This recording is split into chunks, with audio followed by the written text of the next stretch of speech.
Welcome back to Investing Talk Podcast. Today, we're looking at Coeur mining. As usual, before we start, subscribe, like, and comment to this video to support the show. And if there's a specific company you want us to look into, leave it in the comments below. So let's get into the analysis. Q3 2025 was, well, a record quarter for them. A record quarter. Yeah. Revenue jumped to $554.6 million. And that's an incredible 76.9% increase year over year. Wow, nearly 77%. That's a huge beat. It is. It crushed consensus estimates by over 6%. Okay, so that is a significant beat. What was driving those numbers? Was it just, high metal prices, or was it something on the operational side? It was really a combination of both. They definitely saw higher gold sales. Right. Something like 114,495 ounces at a realized price of, what, $3,148 per ounce? Okay. And silver. And very strong silver sales. 5.over million ounces at nearly $39 an ounce. But operational efficiencies played a huge role too. And that's what pushed the EBITDA up. Exactly. It pushed their adjusted EBITDA to a record $299 million. And their margins, they just soared to 54%. 54%. What was that last year? Up substantially from 40% last year. A 14-point jump. It really sounds like they are highly leveraged to this current metal price environment. But I did notice their adjusted EPS missed slightly. It was, what, $1.23 versus a $1.25 consensus. Should that be a concern for us? Not really. Not when you look at the full picture. Okay. Because management immediately raised their full-year guidance, and they did it significantly. So they're signaling that this performance is sustainable. Precisely. They now expect FY 2025 EBITDA to exceed $1 billion. $1 billion. Wow. And free cash flow to be above $550 million. So that guidance bump is the key thing here. Right. Especially with the ongoing Rochester expansion and the Las Chispas mine also raising its gold guidance to 50,000 or 58,000 ounces. Okay, let's unpack their financial health a bit because, high growth is only sustainable if the balance sheet can actually support it. What does their cash situation look like? This is where it gets really interesting. Their cash balance doubled. Doubled in a single quarter. In Q3 alone, yeah. It reached $266.3 million. And at the same time, their debt dropped significantly to $363.5 million.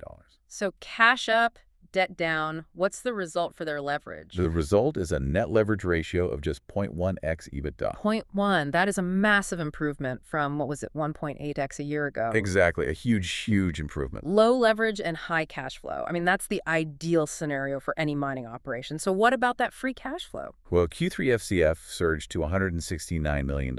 Okay. If you average that out, it comes to about $2 million per day. $2 million a day in free cash. Yeah. And that FCF strength allowed them to retire a revolving loan and start reinvesting, particularly into that Rochester Phase 2 expansion. And they also started a buyback, right? They did. A $75 million share buyback, and they completed about 10% of that just in Q3. So with all this going on, what gives them a competitive advantage against their peers, say like a Hecla or SSRM? I'd say their moat is their diversified North American asset base. Okay. You've got Rochester, Palmarejo, Las Chispas, and Kensington, all located in Tier 1 jurisdictions.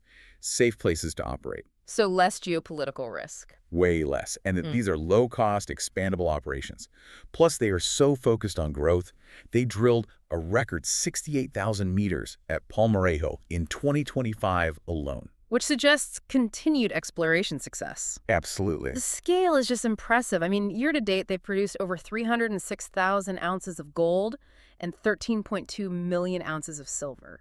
That positions them perfectly for the current macro trends. Speaking of which, what are the current tailwinds? Well, we are in a gold and silver boom.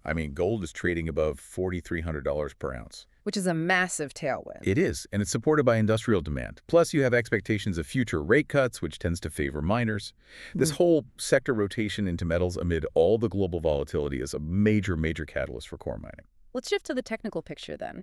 How has the market reacted to all this good news? The stock has delivered a stunning 229% year-to-date return. 229%. Plus 220% over the last year. Recent surges were triggered by those positive production forecasts and a lot of analyst upgrades. We've seen some price targets now reaching $23. But it's still below its high, right? It is.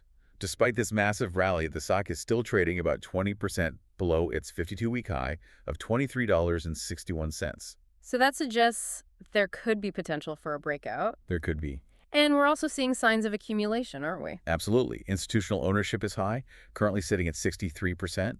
We see clear cluster buying with firms like Voya and Ascenigon just significantly increasing their positions in Q3. The smart money is getting in. It seems so. And the momentum indicators are constructive. They're showing what's called hidden bullish divergence, which supports the idea that the stock is in accumulation. No, no investment is without risk. If we connect this to the bigger picture, Yeah. what is the bear case we need to keep an eye on? The top risk is always going to be metal price sensitivity. But, this is mitigated by their low 0.1x leverage and that surging FCF.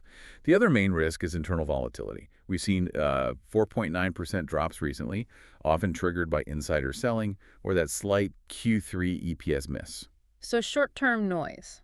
basically. Analysts see these drops as manageable, especially when the company is forecasting $1 billion plus in annual EBITDA. Right, the long-term picture is still strong. So what does the catalyst calendar look like for the next few months? The big date is the Q4 2025 earnings report. That's expected around February 2026.